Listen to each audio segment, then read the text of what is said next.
Hello friends, नमस्कार। आप सभी को नमस्कार, सभी का वेलकम इस क्लास में। You all are welcome to this class. इस लाइव क्लास में जितने स्टूडेंट्स ऑलरेडी ज्वाइन कर चुके हैं वो क्विकली कंफर्म करें आपका ऑडियो वीडियो आपको एक्सेसिबल है। All students in the live class please confirm your audio video is okay so that we can start. Yes, confirm कर दीजिए, मैं वेट कर रहा हूँ आपके कंफर्मेशन का। तो चलें शुरू करते हैं आज का डिस्कशन। आज का हमारा डिस्कशन है फ्रीक्वेंटली आस्क्ड क्वेश्चंस को लेकर के। वो क्वेश्चंस जो ऑलवेज पूछे जाने की पॉसिबिलिटी रखते हैं या ऑलरेडी पूछे जा चुके हैं। ये क्वेश्चंस मॉड्यूल ए के चैप्टर 5 से हैं, दैट इज एक्सपोर्टर्स के लिए क्या क्या फैसिलिटीज़ हैं। इन क्वेश्चंस के थ्रू हम इस पार्ट का मेजर पोर्शन कवर कर पाएंगे। तो चलिए शुरू करते हैं डिस्कशन इन क्वेश्चंस के ऊपर। तो ये पहला क्वेश्चन आपके सामने है, where does every person firm company engaged in export import trade need to obtain an importer exporter code number IEC number।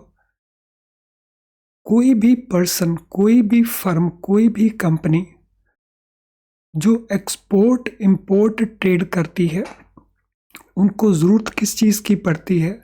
They need importer exporter code number IEC number. ये number उनको कहाँ से मिलता है? Who issues this number?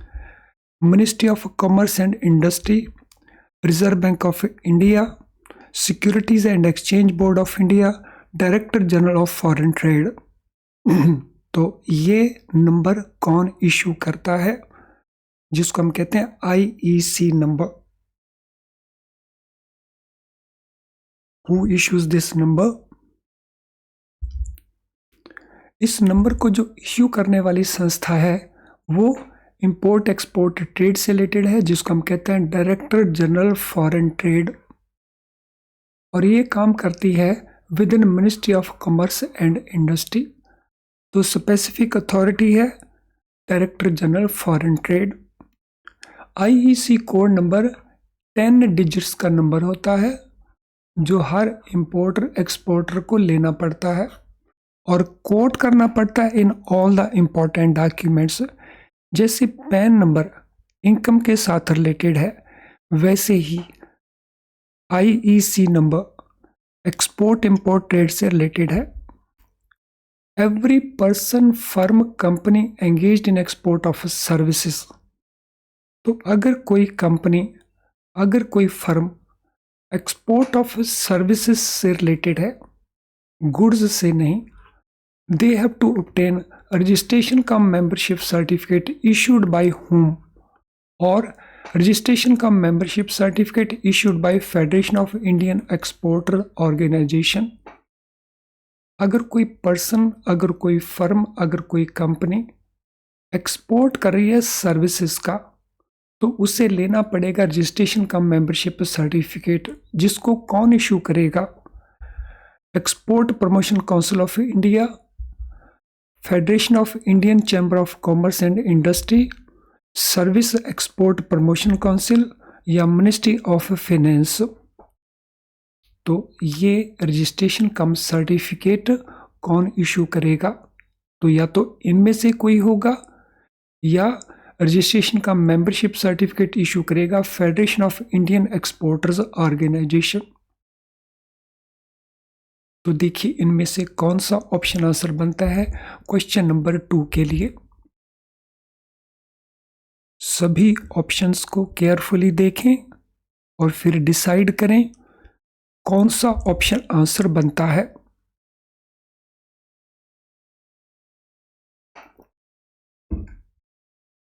For question number 2, सो ये है service export promotion council. सो जो services export करते हैं या तो वो इनसे लेंगे या फिर वो FIEO से लेंगे, Federation of Indian Exporters Organisation. Question number 3 में जाने से पहले फ्रेंड्स, यूट्यूब के ऊपर हम free daily live classes conduct करते हैं, जीआईबी के लिए, सीआईबी के लिए, प्रमोशन एग्जाम के लिए, जिनमें हम कॉन्सेप्ट्स को डिस्कस करते हैं, क्वेश्चंस को डिस्कस करते हैं, प्रैक्टिस करवाते हैं थ्रू प्रैक्टिसेस और प्रैक्टिस करवाते हैं थ्रू केस स्टडीज। अगर आपने इन क्लासेस का बेनिफिट अभी तक नहीं लिया है तो you must take benefit of these free classes which are conducted every day. तो चलें अगले क्वेश्चन के ऊपर चलते हैं। Every person, firm, company engaged in export of software, जो सॉफ्टवेयर में एक्सपोर्ट करते हैं उनको अपना रजिस्ट्रेशन कहाँ करवाना है, चाहे वो कोई पर्सन है, चाहे कोई फर्म है, चाहे कोई कंपनी है, तो वो रजिस्ट्रेशन करवाएंगे ministry of electronics and information technology के साथ, या रिजर्व बैंक ऑफ इंडिया के साथ, या software technology park of India के साथ, या ministry of commerce and industry के साथ। तो कहाँ पे वो अपना रजिस्ट्रेशन करवाएंगे?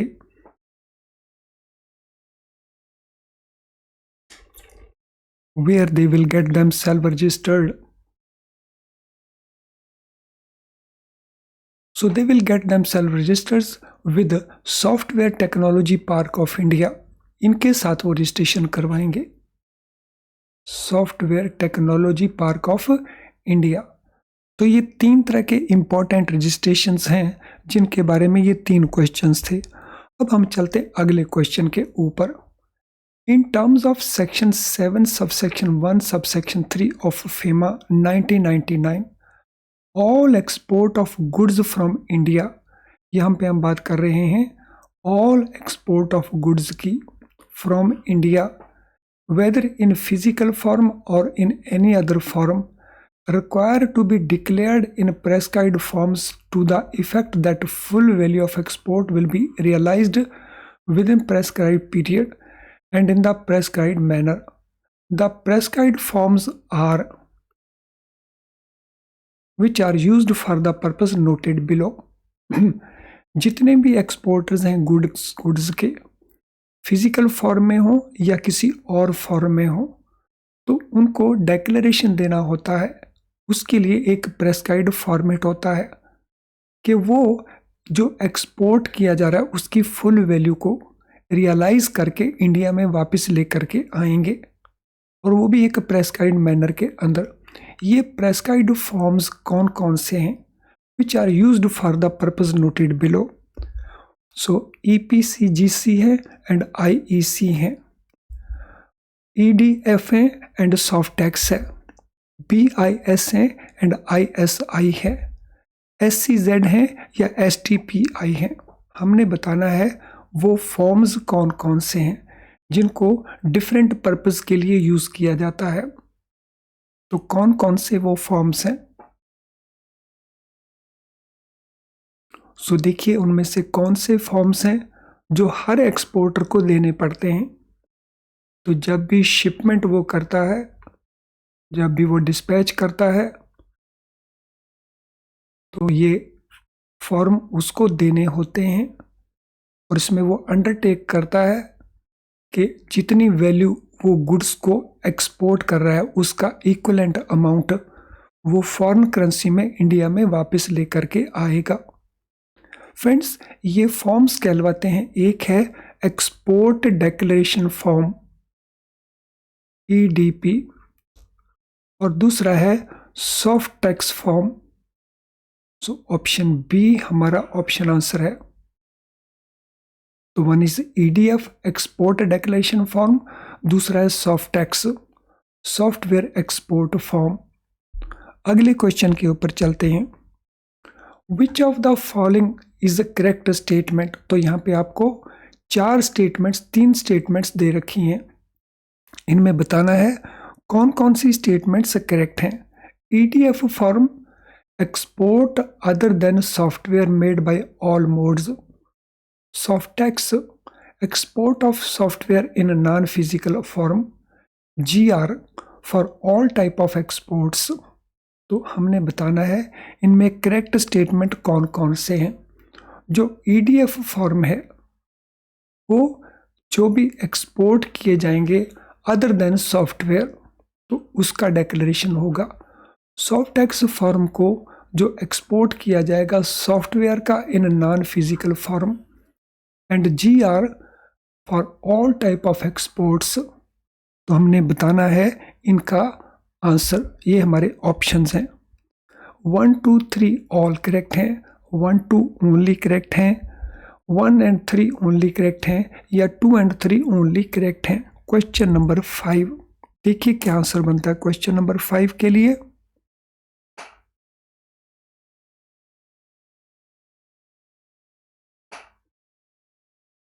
इन फॉर्म्स के पर्पसेस लिखे हुए हैं,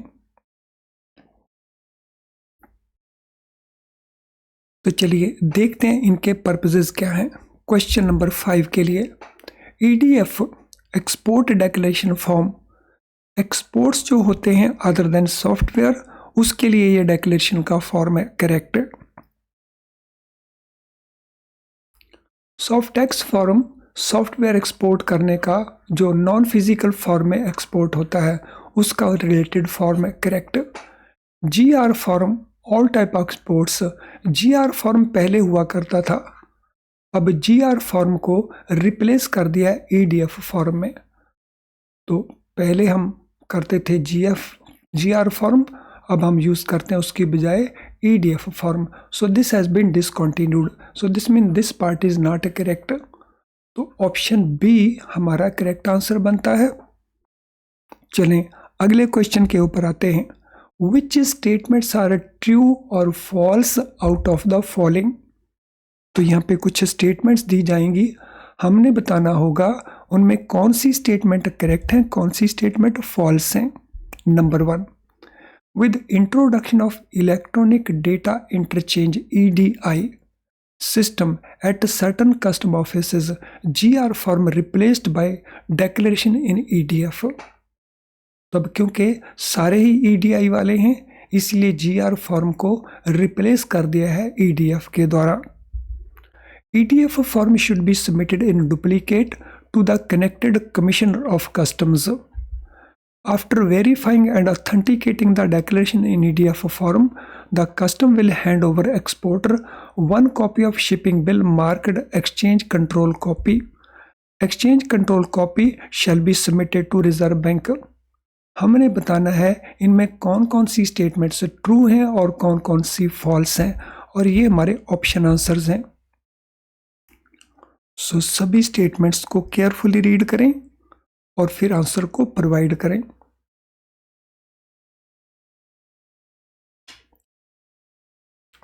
अगर आपने इस चैप्टर को केयरफुली रीड किया है, facilities for exporters and importers, तो फिर इन क्वेश्चन के आंसर आप आसानी से दे सकते हैं।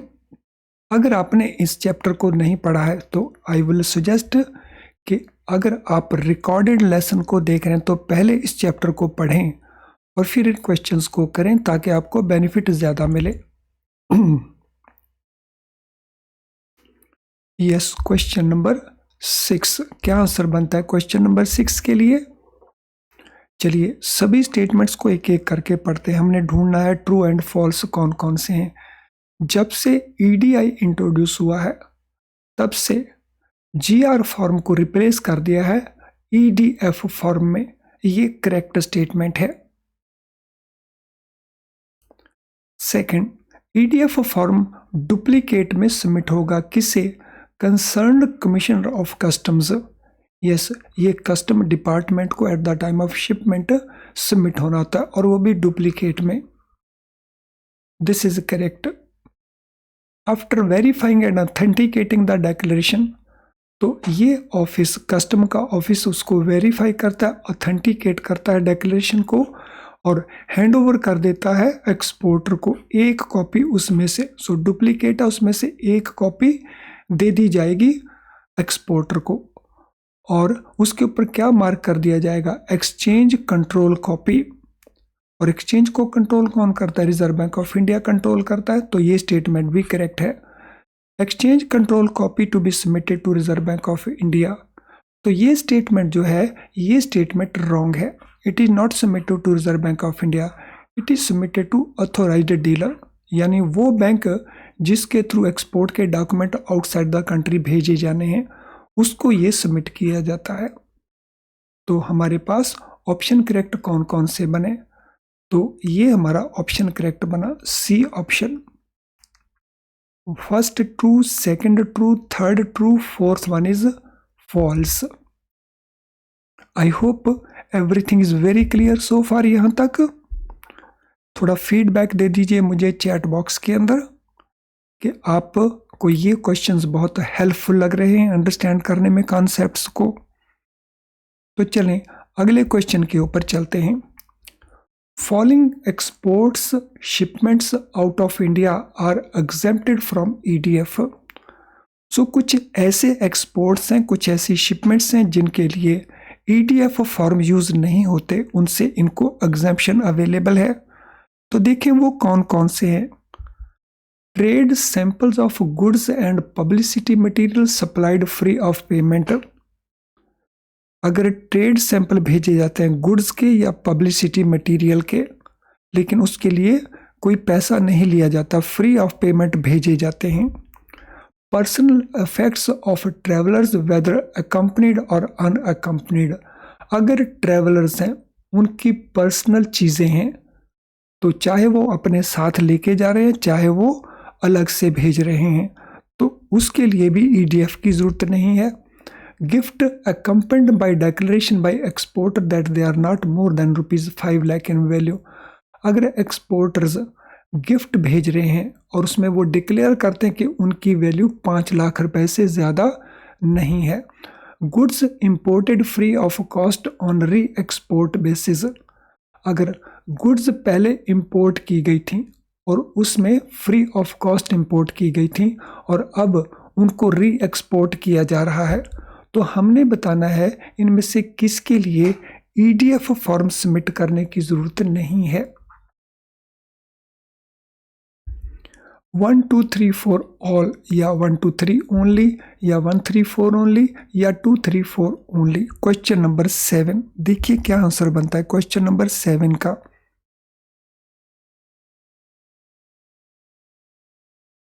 What is answer for question number 7? कोशिश करें, थोड़ा माइंड अप्लाई करेंगे तो आ जाएगा, प्रोवाइडेड आपने चैप्टर को पहले से पढ़ा हुआ हो।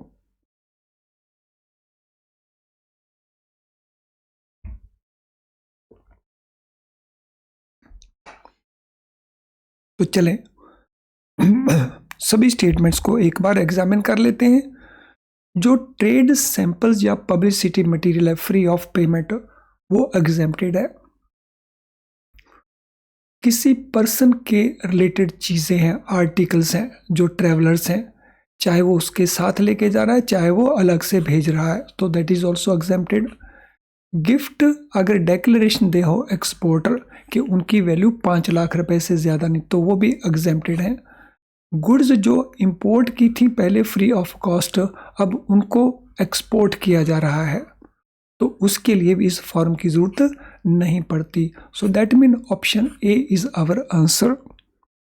Question number 8, an exporter is required to submit export documents along with duplicate exchange control copy of EDF form within how much period from date of export or from date of certification of soft tax form 2 for collection, purchase, discount और negotiation। so दो fill in the blanks हैं।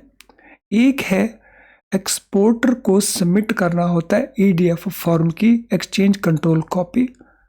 अभी हमने question number I think 5 या 6 के अंदर पढ़ा था कि उसको जो कस्टम डिपार्टमेंट है वो सर्टिफाई करता है। ये सबमिट कितने दिनों में करने हैं और सबमिट किसको करने हैं?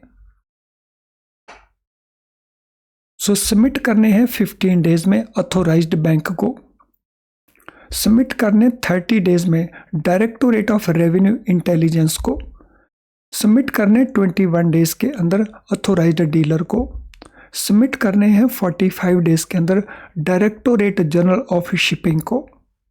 तो हमने ये दो फिल इन द ब्लैंक्स करने हैं, किसको सबमिट करने और उसका पीरियड कितना है maximum. Question number 8, what is the answer for question number 8? Carefully question को रीड करें और फिर आंसर देने की कोशिश करें। सो दैट आपका आंसर गलत ना हो।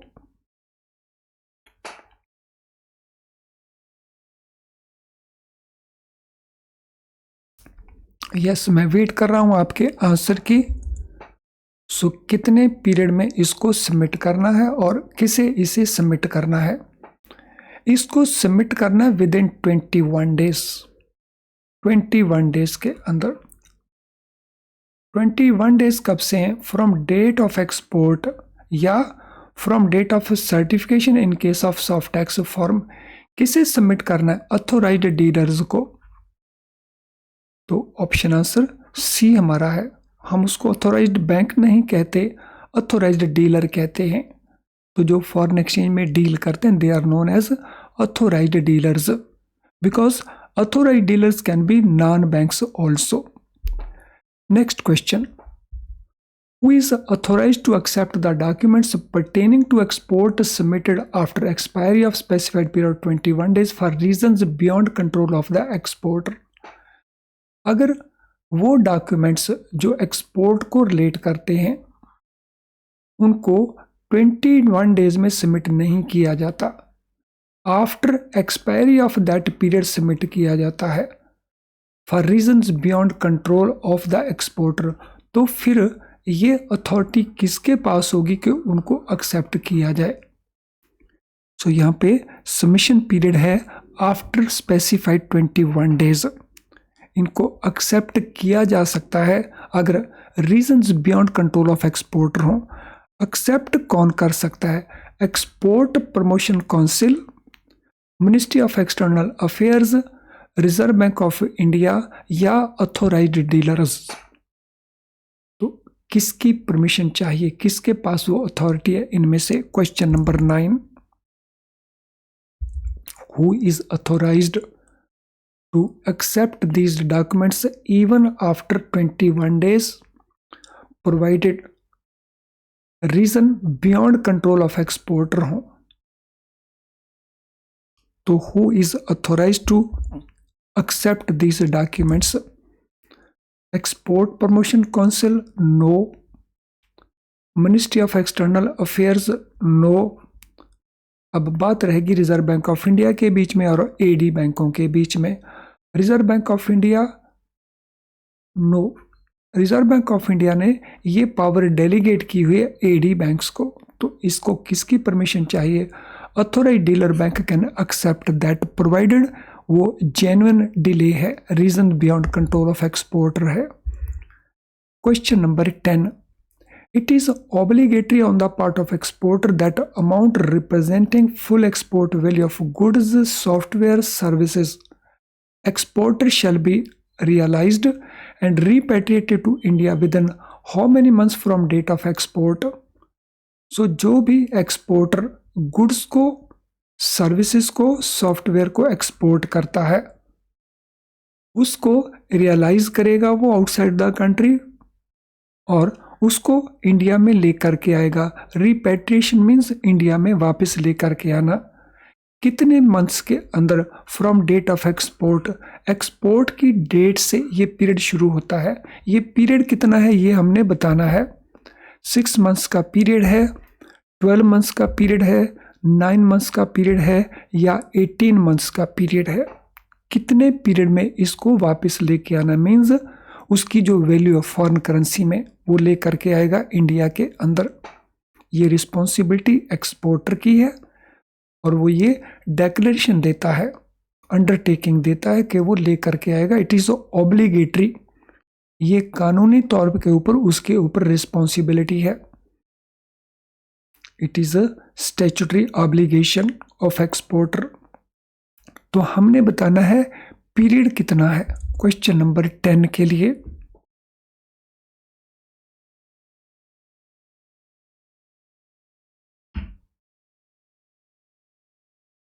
Yes, what is the period?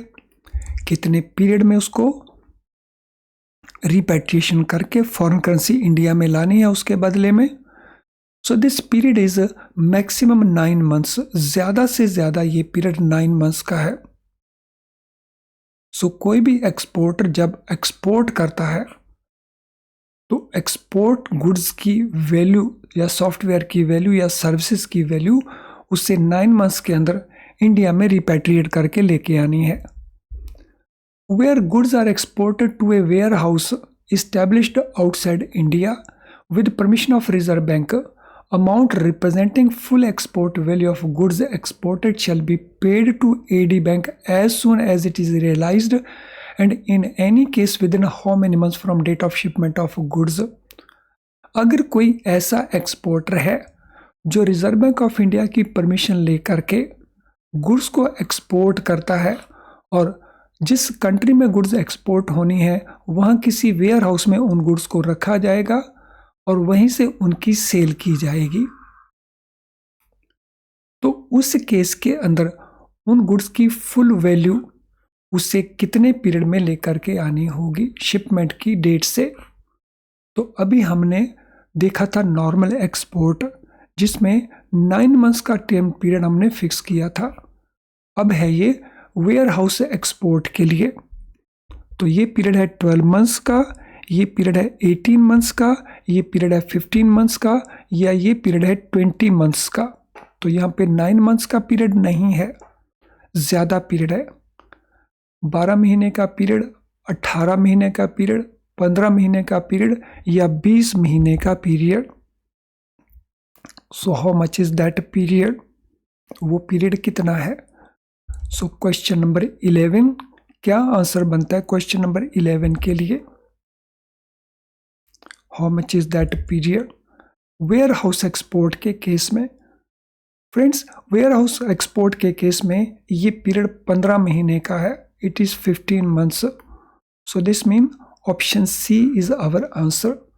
सो जो नॉर्मल एक्सपोर्ट है वो 9 मंथ्स है, और जब भी आपको वर्ड नजर आए वेयर हाउस एक्सपोर्ट तो इमीडिएटली हमारा आंसर 15 मंथ्स दे देना है। चलें अगले क्वेश्चन को देखते हैं। If export bill is not realised within stipulated period, so some time ऐसा हो सकता है कि 15 महीने में या इन 9 मंथ्स में एक्सपोर्ट बिल को रियलाइज नहीं किया जाता। In that case exporter should apply to his for extension of time in which form. तो एक्सपोर्टर किसको एप्लीकेशन देगा कि उस पीरियड को एक्सटेंड किया जाए और उसके लिए किस फॉर्म को यूज़ किया जाएगा। ये एप्लीकेशन दिया जाएगा रिजर्व बैंक ऑफ इंडिया को, तो फॉर्म का नंबर है, नाम है ETC फॉर्म। ये रिक्वेस्ट दी जाएगी सेबी को, फॉर्म है IBC। ये रिक्वेस्ट दिया जाएगा AD बैंक को, फॉर्म है ETX। ये रिक्वेस्ट दिया जाएगा CBDT को, फॉर्म है EXR। तो किसको ये रिक्वेस्ट किया जाएगा और ये एक्सटेंशन किस फॉर्म के ऊपर एप्लीकेशन डाली जाएगी। क्वेश्चन नंबर 12, देखिए क्या आंसर बनता है क्वेश्चन नंबर 12 के लिए।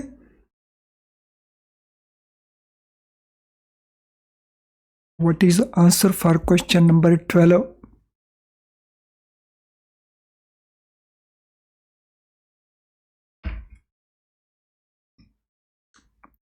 सारे के सारे ही इंपॉर्टेंट क्वेश्चंस हैं। ये क्वेश्चन या तो ऑलरेडी पेपर्स में पूछे जा चुके हैं या इनके पूछे जाने की ऑलवेज पॉसिबिलिटी बनी रहती है। फ्रेंड्स, ये एप्लीकेशन देनी होगी उसी बैंक को जिस बैंक के थ्रू ये एक्सपोर्ट हुआ, यानी AD बैंक को ये प्रोवाइड करना होगा, और फॉर्म है एक्सटेंशन का ETX एक्सटेंशन। तो ऑप्शन सी हमारा आंसर बनता है। अगले क्वेश्चन के ऊपर चलते हैं। अगले क्वेश्चन में जाने से पहले this is important information. If free live class at YouTube enough to pass the exam, ये जो फ्री लाइव क्लास है क्या ये काफ़ी है एग्जाम को पास करने के लिए?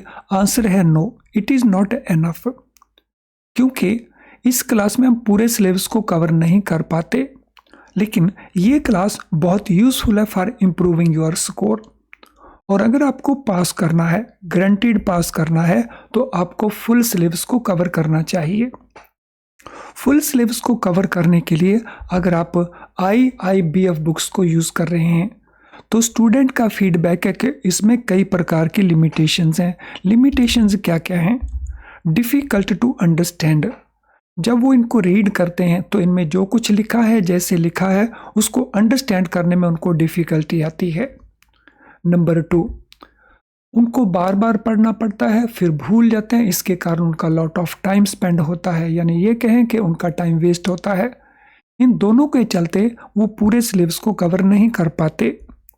इन बुक्स के अंदर वो कहते हैं कि प्रैक्टिस के लिए बहुत थोड़े क्वेश्चन अवेलेबल हैं जिससे प्रॉपर प्रैक्टिस नहीं होती, और उनका ये भी कहना है कि इनमें केस स्टडीज़ अवेलेबल नहीं होती, अगर होती हैं तो कहीं कहीं नज़र आती हैं, लेकिन सीआईबी में केस स्टडी का इम्पॉर्टेंट रोल होता है। तो ऐसी सिचुएशन में व्हाट हैपन्स, वो क्वालिफाइंग मार्क्स नहीं ले पाते। अब इसका सॉल्यूशन क्या है, इसका ऑल्टरनेटिव क्या है? फ्रेंड, इसका ऑल्टरनेटिव है हमारे best quality very low priced video lessons. इन वीडियो लेसन्स में जब हम कॉन्सेप्ट को एक्सप्लेन करते हैं तो सिंपल करके एक्सप्लेन करते हैं, जिसे आप बहुत आसानी से अंडरस्टैंड कर लेते हैं। अब क्योंकि आसानी से अंडरस्टैंड कर लेते हैं इसलिए क्विकली अंडरस्टैंड कर लेते हैं, तो जिससे आपका टाइम भी सेव हो जाता है एंड एज ए रिजल्ट आप फुल सिलेबस को कवर कर पाते हैं। हमारा क्वेश्चन बैंक जो है इसमें आपको बहुत सारे multi option multi choice questions मिल जाएंगे, जिससे आपकी प्रॉपर प्रैक्टिस हो जाएगी। हमारे केस स्टडी पैकेज के अंदर आपको बहुत सारी केस स्टडीज़ मिल जाएंगी विद सॉल्यूशंस, तो इससे आपका ये पार्ट भी कवर हो जाएगा, और इन सब के चलते आपके पास होने की जो पॉसिबिलिटीज़ हैं वो इम्प्रूव कर जाएंगी। अब ये अवेलेबल कहाँ है? तो ये अवेलेबल है हमारी वेबसाइट के ऊपर। हमारी वेबसाइट के कोर्स पेज में जाएं तो कोर्स पेज में आपको ये कोर्सेज मिल जाएंगे। हमारी वेबसाइट के ऊपर आप हमारी ऐप में भी जा सकते हैं, हमारी ऐप डाउनलोड कर सकते हैं, तो उसमें भी आपको ये मिल जाएंगे।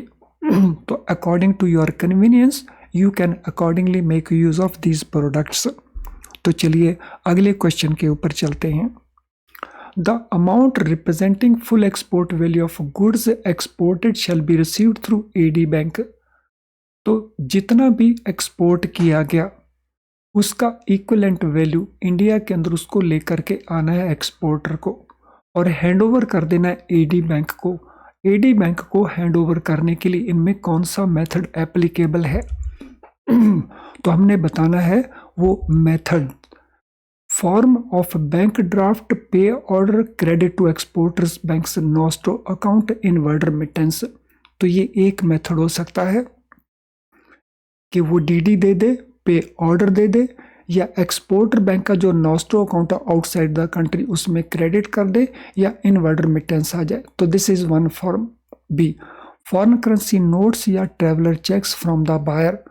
अगर बायर के पास फॉरेन करेंसी नोट्स हैं, ट्रेवलर चेक्स हैं, वो इंडिया में अवेलेबल है, तो वो डिपॉजिट करवा सकता है। Payment out of FCNR NRE account of the buyer. India में अगर बायर का FCNR अकाउंट है या NRE अकाउंट है तो उसमें भी वो पेमेंट करवा सकता है। Payment through international cards when goods are sold during overseas visit of the exporter concerned. तो ये डिफरेंट मेथड्स बताए गए हैं। हमने बताना है इनमें से कौन कौन सा मेथड अलाउड है। 1 2 3 4 सभी अलाउड हैं, 1 2 3 ओनली अलाउड हैं, 1 3 4 ओनली अलाउड हैं, या 2 3 4 ओनली अलाउड हैं। कौन सा मेथड अलाउड है? तो एक्सपोर्टर पेमेंट लेकर के आएगा जिसे एडी बैंकों के थ्रू रूट किया जाएगा, और ये डिफरेंट मैनर्स हैं जिसमें वो पेमेंट वो लेके आ सकता है। डीडी की फॉर्म में, पे ऑर्डर की फॉर्म में, एक्सपोर्टर बैंक के नॉस्ट्रो अकाउंट में, इनवर्ड रेमिटेंस में। यस, दिस इज परमिटेड, ये तो अलाउड है। सेकंड, फॉरेन करेंसी नोट्स या ट्रेवलर चेक्स। अगर इंपोर्टर इंडिया में आया हुआ है तो वो फॉरेन करेंसी नोट्स या ट्रेवलर चेक की फॉर्म में भी पेमेंट कर सकता है। अगर इंपोर्टर का अकाउंट है FCNR इंडिया के अंदर, या NRE अकाउंट है इंडिया के अंदर, तो उसके थ्रू भी वो पेमेंट कर सकता है। या इंटरनेशनल क्रेडिट कार्ड के थ्रू जब गुड्स को बेचा गया when exporter outside the country visit कर रहा था, तो दिस इज ऑल्सो पॉसिबल। तो ये 4 के 4 मोड्स मैनर्स पॉसिबल हैं, तो दैट मीन ऑप्शन ए हमारा करेक्ट आंसर है। Question 14, amount representing full export value of goods exported shall be received through AD bank in when transaction with persons resident in Nepal and Bhutan.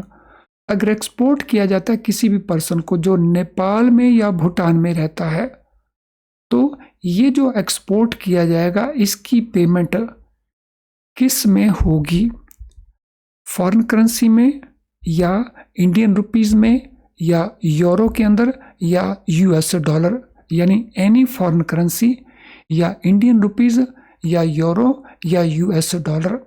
तो ये payment का method क्या रहेगा, question number 14 हमारा question है। So what shall be the method in which this payment will be routed through authorised dealer bank. जब ये transaction Nepal या भूटान में रहने वाले लोगों के साथ है, तो यहां से किसी एक्सपोर्टर ने गुड्स भेजी नेपाल या भूटान को, वहां से पेमेंट इनमें से किस फॉर्म में आनी चाहिए, any foreign currency, Indian rupee या केवल यूरो या केवल यूएस डॉलर। फ्रेंड, ये पेमेंट इंडियन रुपी में आएगी। सो नेपाल और भूटान के अंदर this payment is allowed in Indian rupees also. लेकिन यहाँ के बैंक अगर, वहाँ के सेंट्रल बैंक अगर नेपाल और भूटान के परमिट करते हैं तो फिर पेमेंट फॉरेन करेंसी में भी आ सकती है। लेकिन जनरल रूल क्या है, जनरल रूल है this payment will be received in Indian rupee only. In case of countries under Asian clearing union ACU, the payment can be made in.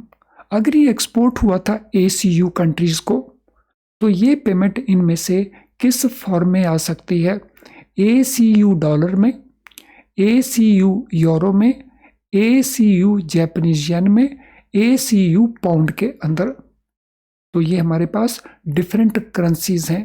AC clearing, Asian clearing union से अगर ये payment आनी है तो हमारे options हैं 1 2 3 4 all, या 1 2 3 only, या 1 3 4 ओनली, या 1 2 3 ओनली। तो उस केस में ये पेमेंट किस फॉर्म में आ सकती है एशियन क्लियरिंग यूनियन के केसेस के अंदर।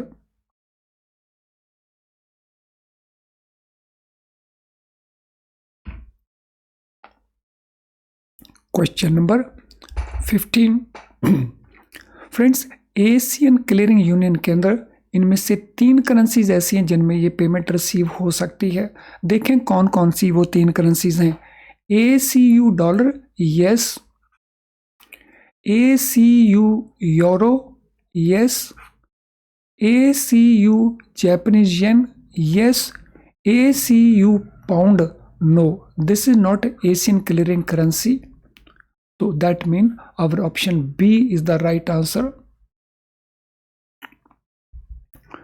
Which of the following country is not a member of Asian Clearing Union? Asian clearing union के 9 मेंबर्स हैं, इनमें से कौन से कंट्री एशियन क्लियरिंग यूनियन के मेंबर नहीं हैं? सो it is 1 2 3 4 all, it is 1 2 3 only, it is 1 3 4, it is 2 3 4। हम इस क्वेश्चन को थोड़ा सा instead of saying not members, तो हम कहेंगे इनमें मेंबर्स कौन कौन से हैं। तो इसको नॉट को काट दे, बिकॉज ये आंसर जो बनाया गया है वो नॉट के पॉइंट ऑफ व्यू से नहीं बनाया गया। तो हमने बताना है एशियन क्लियरिंग यूनियन के इनमें कौन कौन से मेंबर्स हैं। क्वेश्चन नंबर 16, तो जैसा मैंने कहा 9 मेंबर्स हैं और एशियन क्लियरिंग यूनियन का जो हेडक्वार्टर है वो ईरान के अंदर है, तेहरान में। सो एशियन क्लियरिंग यूनियन में मेंबर कंट्री कौन कौन से हैं? बांग्लादेश है, यस, बांग्लादेश इज। श्रीलंका है, यस, श्रीलंका इज। म्यांमार जो बर्मा कहते हैं जिसको हम, that is, yes it is. China उसका मेंबर नहीं है, तो that mean option B is our answer.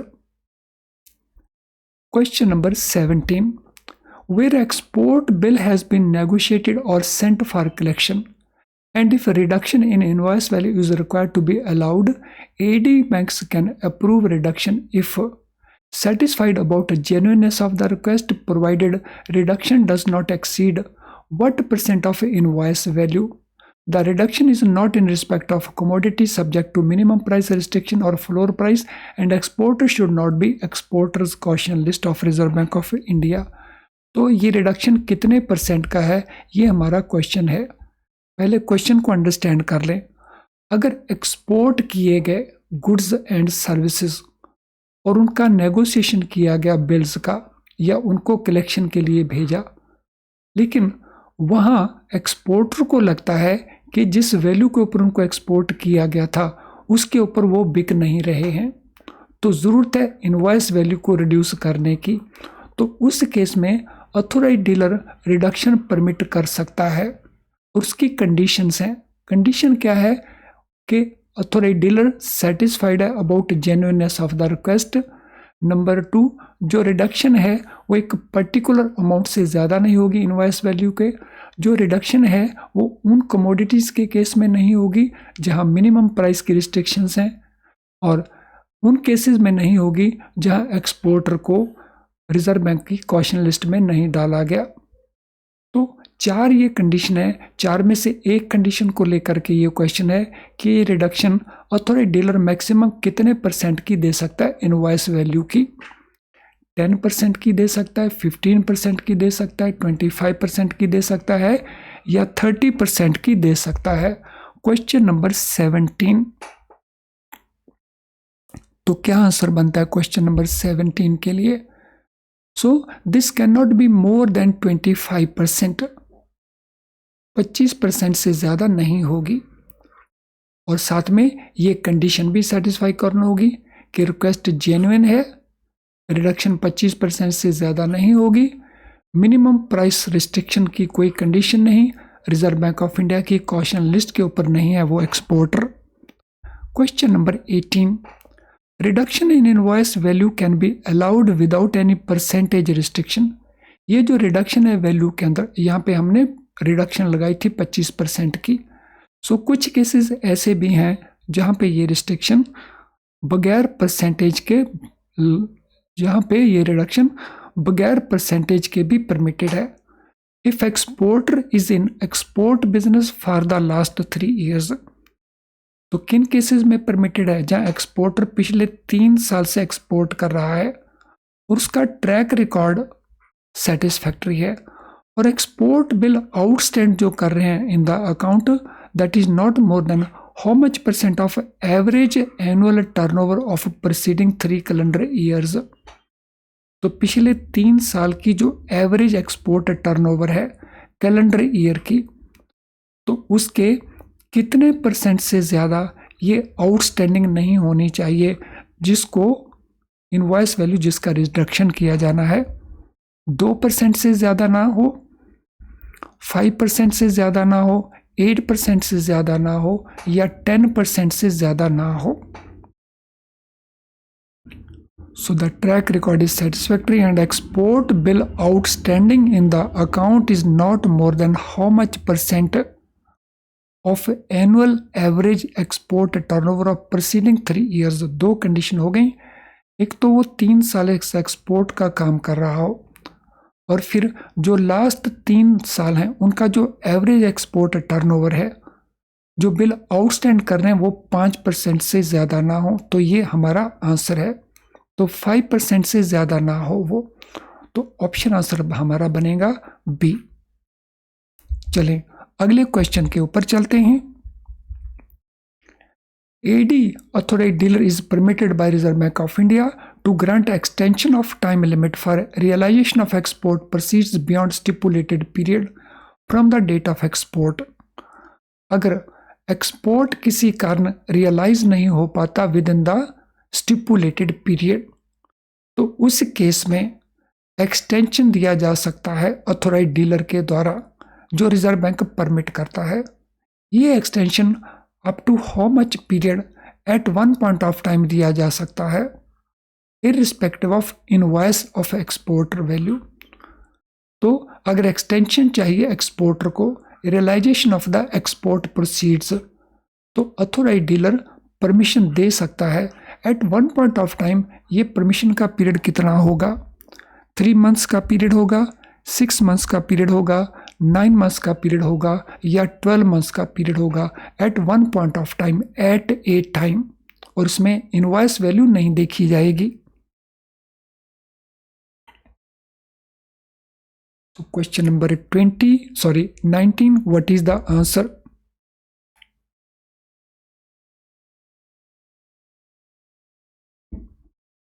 Question number 19, so ये पीरियड है eight one point of time 6 months का। एक समय में ये एक्सटेंशन 6 मंथ्स का दिया जा सकता है। Question number 20, while considering extension beyond 1 year, अगर इस प्रकार से एक्सटेंशन 1 साल के ऊपर की बन रही है, it should be ensured that the total outstanding of export does not exceed $, how much, और परसेंटेज टर्म में average export realisation during preceding 3 financial years whichever is higher.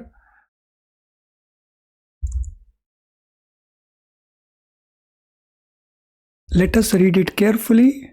While considering extension, जब 1 साल से ज्यादा period के लिए extension consider करना हो, तो उस केस के अंदर क्या इंश्योर करना होगा ऑथोराइज डीलर को कि जो टोटल आउटस्टैंडिंग एक्सपोर्टर का है वो कितने अमाउंट से ज़्यादा ना हो या कितने परसेंट से ज़्यादा ना हो, और परसेंटेज देखना है average export realised during preceding 3 financial years, पिछले 3 साल के अंदर जो एवरेज एक्सपोर्ट रियलाइज किया गया है तो उसके एक पर्टिकुलर परसेंट से ज़्यादा वो नहीं होना चाहिए।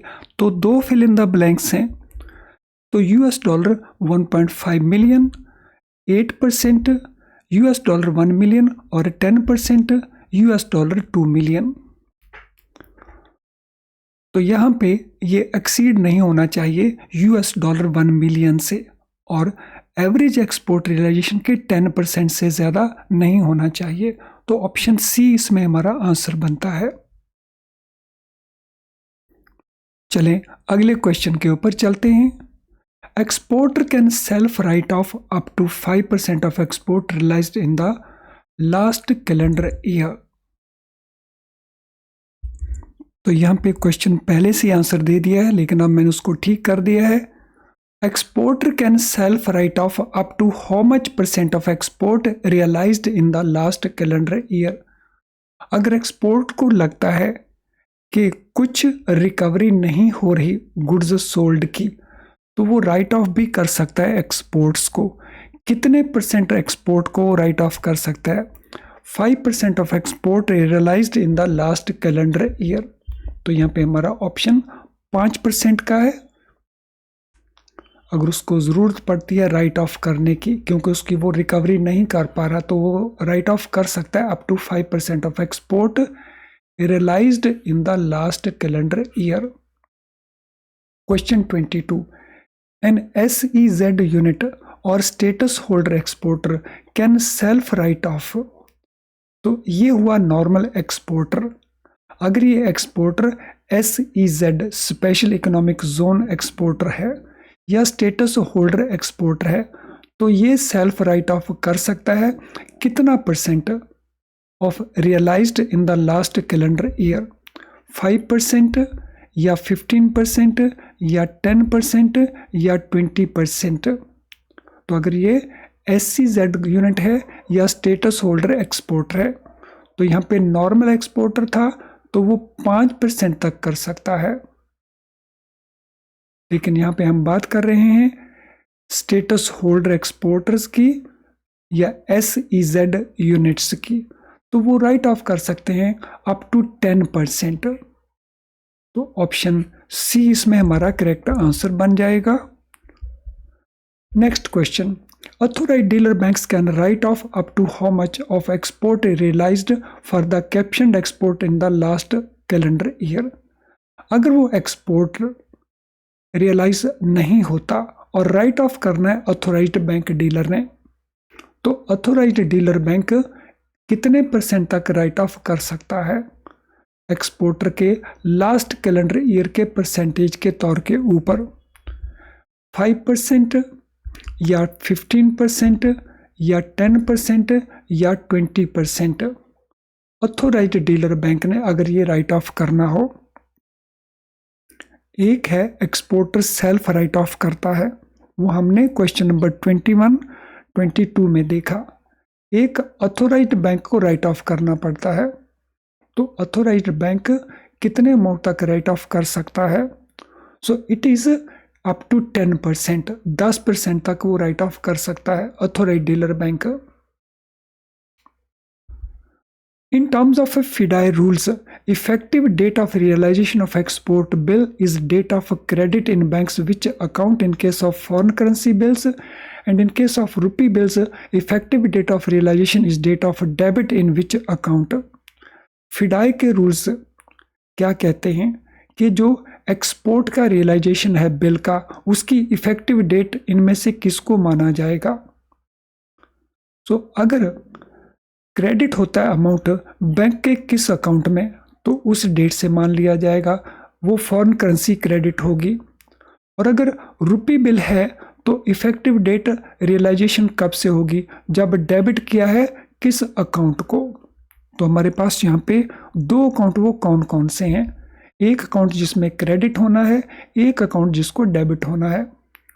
क्रेडिट होना है नॉस्ट्रो अकाउंट को, डेबिट होना है वॉस्ट्रो अकाउंट को, ये एक ऑप्शन है। डेबिट होना है नॉस्ट्रो अकाउंट को, क्रेडिट होना है वॉस्ट्रो अकाउंट को, ये सेकंड ऑप्शन है।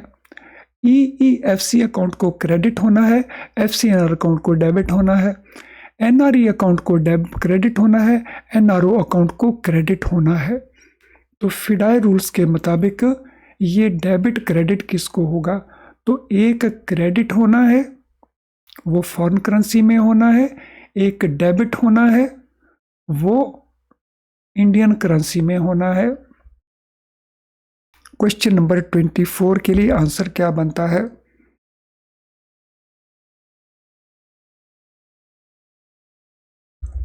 सो जो क्रेडिट होना है वो होना है नॉस्ट्रो अकाउंट के अंदर, क्योंकि वो एक्सपोर्ट से रिलेटेड है। और अगर वो डेबिट होना है तो वो पेमेंट आएगी to debit of vostro account. तो वॉस्ट्रो अकाउंट को डेबिट होके वो पेमेंट उसको मिल जाएगी।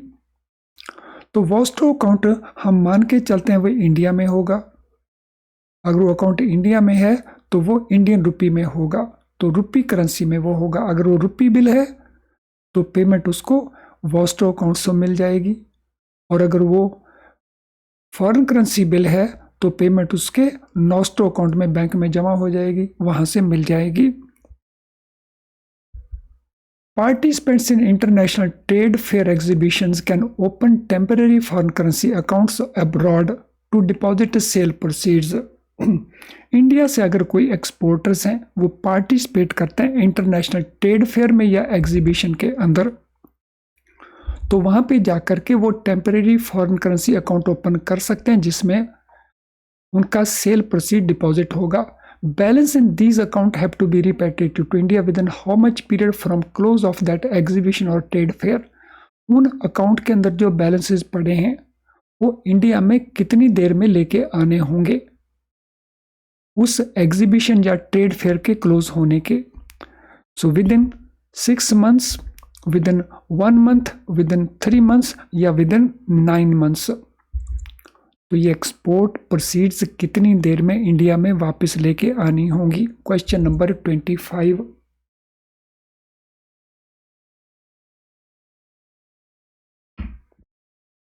तो what is that time period? That time period is 1 month। 1 महीने में उसको लेके आना होगा। कब से 1 month? From close of that exhibition और trade fair. Exporter, importer dealing in rough and polished diamond or diamond studded jewelry with a track record of at least 2 years and average export turnover of how many crores can open diamond dollar account with authorized dealer banks for transacting business in foreign exchange. An exporter can maintain up to how many diamond dollar accounts? तो दो fill in the blanks हैं।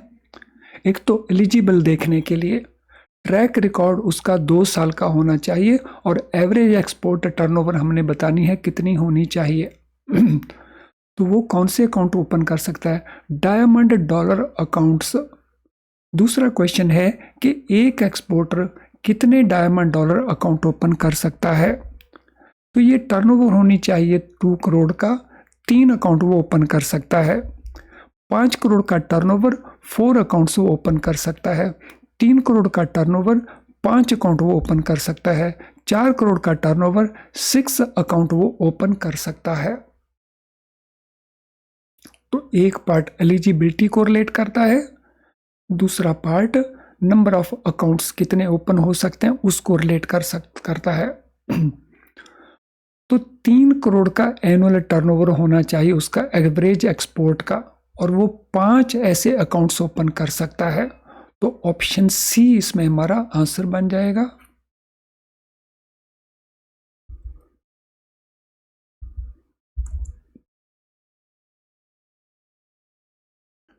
चलें next question के ऊपर चलते हैं। Any person resident in India who is an earner of foreign currency can open and maintain with AD bank a foreign currency account called EEFC exchange earners foreign currency account. अगर कोई person exporter है और वो foreign currency earn करता है तो India के अंदर वो एडी बैंक के साथ फॉरेन करेंसी का अकाउंट EFC नाम से ओपन कर सकता है। Exporters can currently credit up to how much amount of inward payment. तो जितना भी उनको इनवर्ड फॉरेन करेंसी का पेमेंट आएगा, कितने % तक वो उसका पैसा इस अकाउंट में डिपॉजिट करवा सकते हैं, लेकिन कंडीशन रहेगी sum total of accrual in the account during a calendar month. जितना भी पैसा किसी भी एक महीने में क्रेडिट होगा इस अकाउंट में फॉरेन करेंसी में, that will be converted into Indian currency. उसे इंडियन करेंसी में कन्वर्ट करना होगा। कब तक?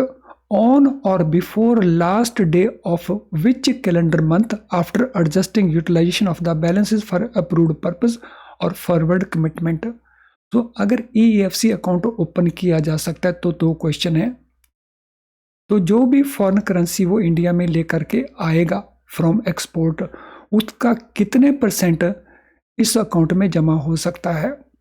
सेकेंडली, जो भी अमाउंट किसी भी महीने के अंदर डिपॉजिट होगा इन एनी कैलेंडर मंथ, तो उसको कन्वर्ट करना होगा इंडियन करेंसी में। कब तक? ऑन और before last day of which calendar month. और उससे पहले अगर उसने उसमें से पैसा कुछ यूज करना तो वो पहले पैसे को यूज कर लेगा। तो इन 2 ऑप्शन का आंसर हमारा क्या बनेगा? 100% डिपॉजिट हो सकता है प्रीसीडिंग कैलेंडर मंथ में, 100% डिपॉजिट हो सकता है सक्सीडिंग कैलेंडर मंथ के अंदर, बाय दैट डेट उसको कन्वर्जन करना होगा। 50% या सेम महीने के अंदर, या 50% सक्सीडिंग मंथ के अंदर। तो 100% पैसा वो डिपॉजिट करवा सकता है, और नेक्स्ट मंथ जो सक्सीडिंग मंथ होगा उसके लास्ट डे से पहले इसको इंडियन करेंसी में कन्वर्ट करना होगा। तो option B is our answer. Friend, इससे पहले कि हम अगले क्वेश्चन को टच करें, आज के सेशन से रिलेटेड अगर आपका कोई भी क्वेश्चन हो तो अपने क्वेश्चन को आप इस वीडियो के कमेंट बॉक्स में टाइप कर सकते हैं, तो वहीं पे हम सूटेबली आंसर कर देंगे। अगर आपकी कोई जनरल क्वेरी है तो ये हमारा ईमेल आईडी है, तो इस ईमेल आईडी के ऊपर आप हमें मेल कर सकते हो। आज का सेशन में हमने बहुत इंपॉर्टेंट एस्पेक्ट्स को डिस्कस किया। आई एम होपिंग कि आपको ये सेशन बहुत यूजफुल लगेगा। तो अगर ऐसा है तो इसको लाइक कर देंगे। जब आप लाइक करते हैं किसी भी सेशन को तो YouTube आर्टिफिशियल इंटेलिजेंस को यूज़ करते हुए उस सेशन को और बहुत सारे स्टूडेंट्स को दिखाने की कोशिश करता है। तो आप हेल्प कर रहे होंगे दूसरे स्टूडेंट्स की जब आप लाइक करते हैं किसी भी सेशन को। पर्सनल तौर के ऊपर आप इसको शेयर कर सकते हैं, इसके लिंक को अपने किसी भी सोशल मीडिया अकाउंट के ऊपर, जिससे आपके फ्रेंड्स भी इस सेशन को देख पाएंगे। अगर हमारी क्लासेस आप मिस कर रहे हैं बिकॉज आपको नोटिफिकेशंस नहीं मिल रहे, तो हमारे चैनल को सब्सक्राइब कर लें और बेल आइकन साथ में ज़रूर पुश कर देना, जब बेल आइकन आप साथ में पुश करेंगे तो हमारे सारे नोटिफिकेशन आपको तुरंत मिलते रहेंगे और फिर आप हमारी कोई क्लास मिस नहीं करेंगे। तो चलें अब हम चलते हैं नेक्स्ट क्वेश्चन के ऊपर। Which of the following is true in respect of EEFC account. EFC account को लेकर के इनमें क्या क्या ट्रू है। These are in the nature of current accounts, these accounts are non interest bearing accounts, balance can be used for any current account transaction, credit facilities fund based or non fund based can be allowed against the security of balance in EEFC account। तो हमारे सामने ये 3 statements हैं, हमने answer provide करना है। ये हमारे सामने 4 स्टेटमेंट्स हैं। So this is statement number 4। सो इनमें से कौन सी स्टेटमेंट करेक्ट है? 1 2 3 4 ऑल, या 1 2 3 ओनली, या 1 3 4 ओनली, या 2 3 4 ओनली। कौन कौन सी स्टेटमेंट्स लगता है आपको करेक्ट हैं? तो चलिए देख लेते हैं। These are nature of current account, yes ये करंट अकाउंट की फॉर्म में होंगे। नंबर 2, ये नॉन इंटरेस्ट बेरिंग होंगे, ये भी करेक्ट है, कोई ब्याज नहीं दिया जाएगा। इनके बैलेंसेस को हम करंट अकाउंट ट्रांजैक्शन के लिए यूज कर सकते हैं, ये भी करेक्ट है। इनके जो बैलेंसेस हैं उसकी सिक्योरिटी के ऊपर लोन दिए जा सकते हैं, so that is not permitted. So credit facility चाहे वो फंड बेस्ड हैं चाहे नॉन फंड बेस्ड हैं, इनमें बैलेंसेस के अगेंस्ट नहीं दिए जा सकते। तो this mean option B is the right answer. और लास्ट हमारा क्वेश्चन है मैच पॉइंट्स का। So match the following information in column A with information provided in column B. तो कॉलम ए की इंफॉर्मेशन को कॉलम बी के साथ हमने मैच करना है। तो यहाँ वेवर से रिलेटेड क्वेश्चंस हैं।